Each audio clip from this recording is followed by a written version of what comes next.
Probably not as much as our fans can, because as I said before, when it was sort of a possibility, last week, it really doesn't change, what I do or what we do. But I know that, our fans are probably awfully excited, so it doesn't change what I have to do for a living.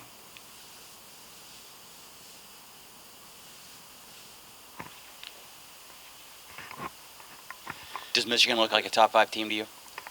Again, I would say that I'm probably not the best judge. I haven't seen all the teams, but they played exceedingly well down in Atlantis. They're a very talented, well-coached, connected team. And, I think anytime somebody that's never been a coach at this level comes in, from my perspective or our perspective as coaches, you can always, I think, see the seeds of it's not going the right way, or he really knows what he's doing. And the respect level that his players have for him is extremely evident. The humility that he has, Juwan Howard has, and I don't know him at all, to run a lot of the things that Coach Beeline ran before him, is amazing. They're connected in every facet, and he's doing a really good job. Some guys that he inherited were really good players, but he's also had some guys that were more of a role player last year, really step up and play extremely well. So, again, I just don't have a great reference point to say I've seen every team in the country play, but I'd be hard-pressed to think there are a lot of teams playing better than Michigan. Chris, you kind of touched on it a little bit. Is he running a lot of the same stuff that Beeline run, or is he kind of mixing in his own stuff? I mean, how is that transition? A little bit of both. I'm just fascinated because, again, I think sometimes, when you sit in my seat and you've been in this profession, a guy gets off to a hot start, but you can just sort of see whether a team's connected, what it's going to look like in 2 or 3 years, and he's got it going in the right direction. I just think that, anybody can play that long in the NBA, play as long as he did. I think 2 things. I think, number one, he's got to be a high-character person because you get weeded out after a while when your talent level runs out. So he's got to be high character. You can see the eye contact with his players in huddles and just how connected they are. That's the first thing I think of. And the second thing I think of, you got to be really smart because after a while your body breaks down. I mean, even the best in the world, the Jordans, the Kobes, they changed their game as they got older. For him to survive that long, he really knows how to think the game. And so he's doing a great job. I know for you and for your team, the day-to-day, the ranking doesn't matter. But are you curious to see how your team can use this maybe as a growth point? Because obviously they'll be a hunted team now moving forward. I'm not worried about the ranking part of it, seeing our growth. I'm worried about who we're playing, how we're playing. I mean, we may lose to Michigan, not because, we're the number 1 ranked team in the country, but they're really good. And so we have to be at our best tomorrow, better than we've been all year. If we're not, we're gonna get a loss. It's just how it works in basketball. But either way, we'll continue to grow and hopefully get better because of it. Michigan has won a lot of games by hitting a lot of threes, but they've also won games where they weren't as good from beyond the line. So defensively, is it difficult to game plan for a team like that who, even if they're off and you do a good job containing?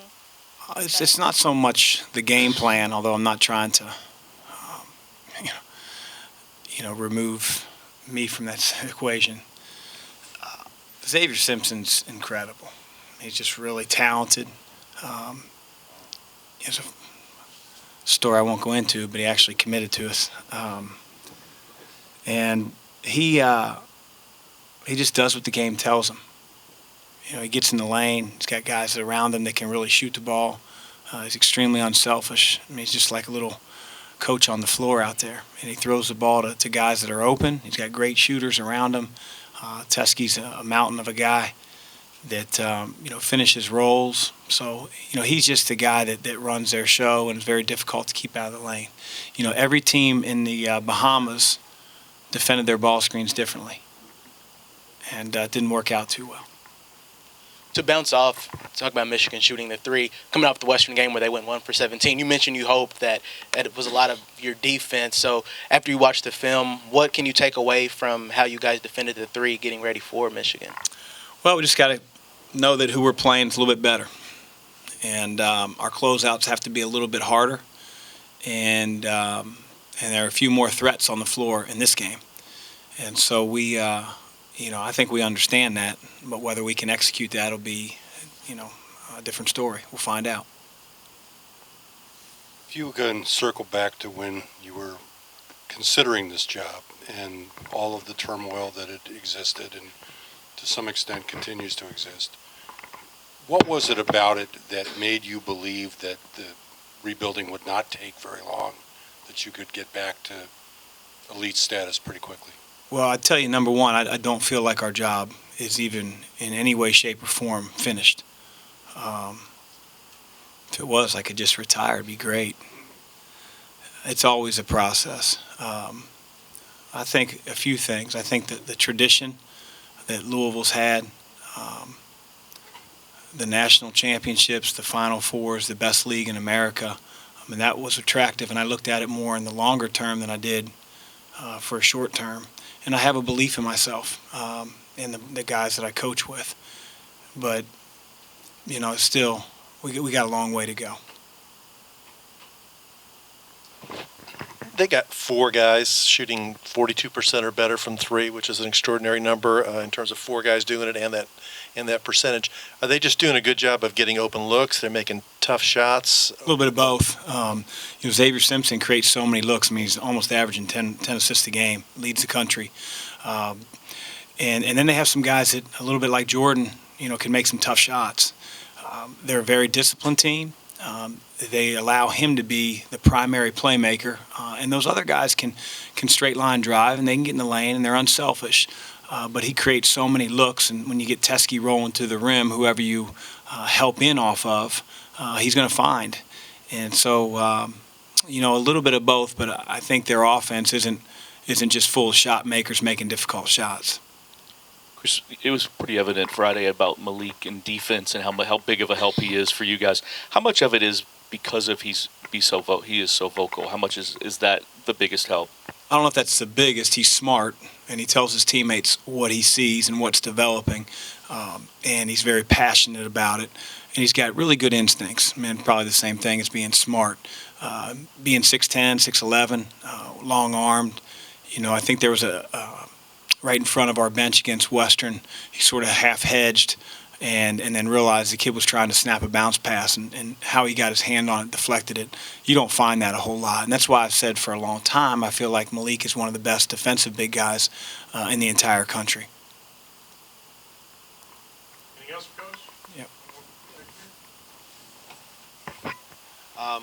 It hasn't been a good year for number 1 ranked teams so far. Aside from obviously winning games, how do you guys stay in this position next week as the number 1 team? Win.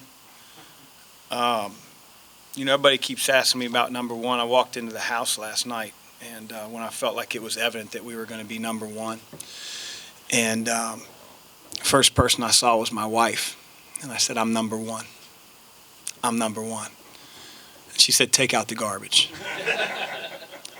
And then I looked at my 2 daughters who were coming down the stairs going to volleyball practice. I said, Dad's number 1. I'm number 1. They both rolled their eyes, said, you're a loser.